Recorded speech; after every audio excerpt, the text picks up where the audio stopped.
What's up, guys? This is Shreyas Laddha, and I have my guy Carter Stanley, and we're back for season 2, episode 1 of Rock Chalk Film Room. It has been a while, and the expectations around this Kansas team are high. I mean, I had them going 11-1 to tell you how high the expectations are for this season, and I know Carter and me have been excited about it, and we were just talking about it before. Yes, sir. Yeah, glad to be back. Super fired up for season 2. Thanks for tuning in. Appreciate the support year 1 out of you guys. And definitely some high expectations. Ton of veterans on this team. And expectations have really never been higher. So definitely fired up. Yeah, absolutely. Obviously, Kansas plays Lindenwood, and the expectations for them are to go in and pull the heck out of Lindenwood. I think the line is like 44 points. It might have gone up since the last I checked, honestly. I'm not expecting too much to be shown from this game. But the big thing is, you want to start the season on the right foot. You want to have an authoritative game where they show that there are, clearly the best team on the field, but also a dominant team. I think you have to showcase that, and I think Kansas will do that. What are you hoping to see from a game like this? Yeah, I think, like you said, Lindenwood, not necessarily a powerhouse. I think they were Division II 2 or 3 years ago. My former head coach, David Beatty, his alma mater. Shout out Coach Beatty. But I'm excited. I think this game should be low volume, high efficiency for the starters, because kind of a fine line between resting your starters, but also getting them live game reps. Because Shreyas, like we talked about, before recording, I think Illinois is going to be a really physical team again. So you don't want the guys, primarily the offensive starters, say Jalen and Devin Neal and those guys, just going into Illinois game 2 and not really taking a serious hit yet. So I think hopefully it could be low volume, high efficiency. Yeah, absolutely. Let's kind of go into what we expect to kind of see out there. Obviously, a team like Lindenwood, their defense isn't the best. I expect them to kind of struggle to stop the offensive weapons that Kansas has between Jalen and Devin and Aisha, everybody else they have out there on that side of the ball. And I expect to see a lot of this. I mean, we saw it this past year where Devin finds a nice hole and makes a nice run out of it, and he leads it all the way back to the house to a touchdown. And I think it's going to be a lot of that against this Lindenwood defense that is smaller, not as athletic, and it just isn't quite ready to get through the elusiveness of Devin Neal and Daniel Aisha. For sure. Yeah, I think I'm really excited to watch the offensive line and, really just the whole offense under Coach Grimes, new offensive coordinator. Obviously, Coach K departed to Penn State in the offseason. But, really excited to just see the O-line. Hopefully we could get all those guys in the front 7 blocked up. And, I think at that point, our skill players are going to take over.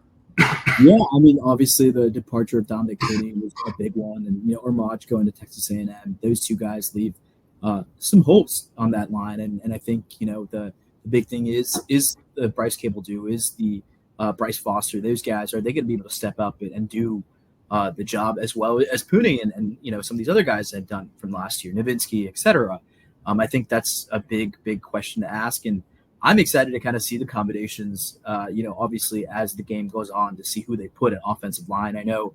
I asked about this. Calvin Clemens isn't starting, and he wasn't on the 2 deep because he's still recovering from that injury. But he played pretty well as a freshman last year in that UNLV game. I mean, after 1 or 2 holding penalties, maybe we'll see him later in the game. And I think it'll be really interesting to see, how that left tackle spot looks for this coming game.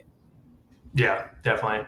Yeah, I think Puny. I saw a clip of Fred Warner and Nick Bosa with the 49ers, just 2 all-pro guys consistently in conversations to be defensive player of the year.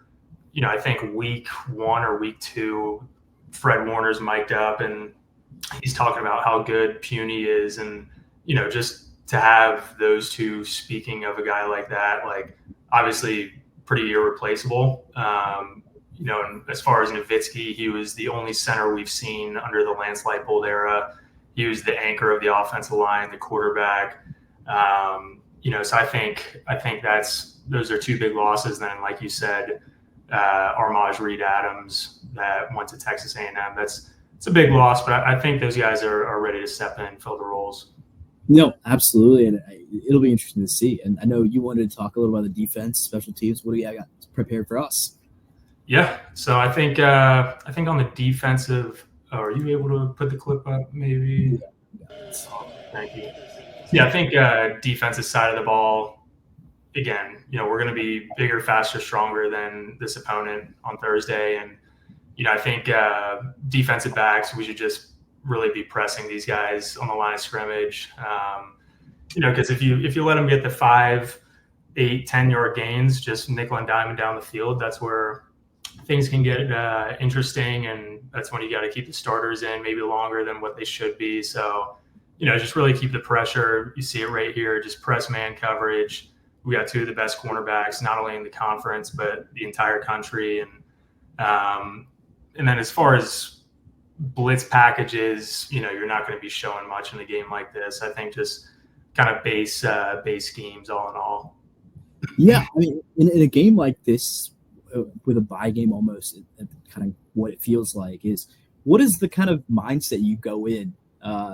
Obviously you haven't played college football in a minute, but it hasn't been that long. And, are you going in expecting to kind of dominate whoever, no matter how good or bad they were at whatever level they play at? Or is it, tempering expectations of, yes, I want to do really well against these guys, but you don't know who they are because there isn't a lot of tape on them, like some other opponents.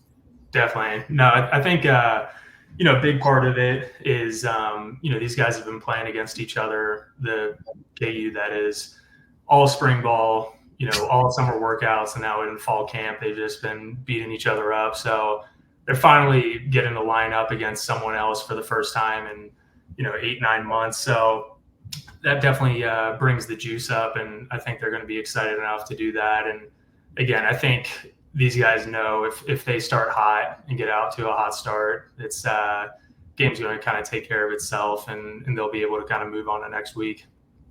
100%. And, I think it's going to be really exciting to kind of see what can come out of a game like this. I think we talked about it, and you mentioned it in this game, the opportunity to make some plays from guys who might not necessarily have a solidified starting position or backup position, or even guys who could be potential NFL guys.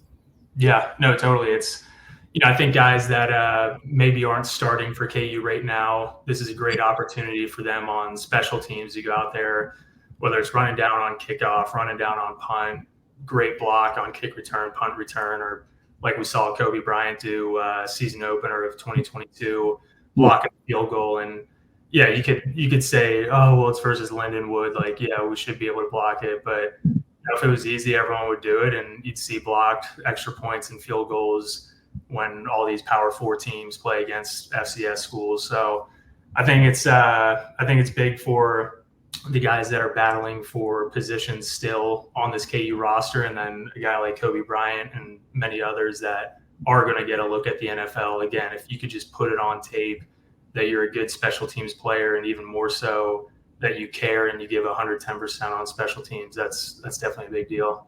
No, I agree. I mean, it's stuff that these scouts and et cetera kind of remember, right? Like that, hey, maybe the opponent wasn't the greatest, but he was still putting 110% out there. And, he was leaving, the message that no matter who I played, good or bad, I'm going to come out there and put on a show. And, Kobe did it here. And hopefully you see this Jayhawk team do it against this Lindenwood team, because I feel like it's ripe for highlights. Like, if this is the kind of season that we hope, and a lot of Jayhawk fans hope it can be, then it should start, Thursday. Start it off with a bang. Yeah, absolutely. It has to be one of those things where, you come out there and you dominate.